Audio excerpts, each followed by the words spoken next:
I'm getting ready to record a podcast today, and it's for athletes who are figuring out who they are outside of sport.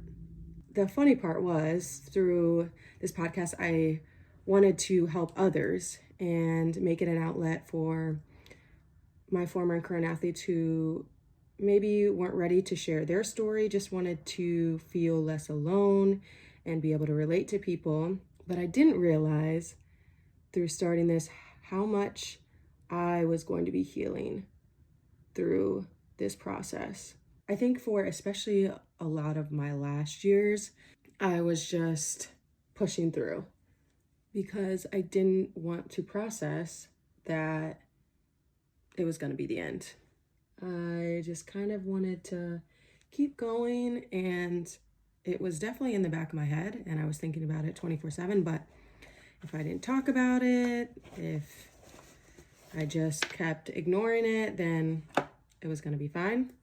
And I realized very quickly after sports that not working through those things will come back, and sometimes a lot worse, and sometimes years later.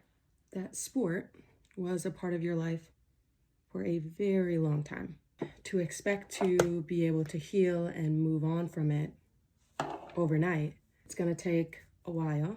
It's going to take patience with yourself, and it might take patience from your support system as well. Through just talking with former current athletes on the podcast and everyday life, you learn really quickly that any and all emotion you've probably felt about that sport, you're not alone.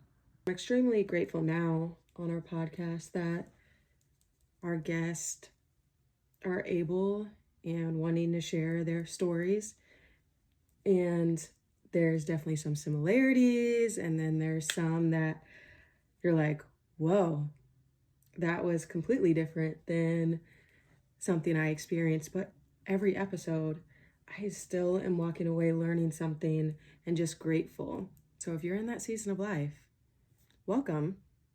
And this podcast might be for you.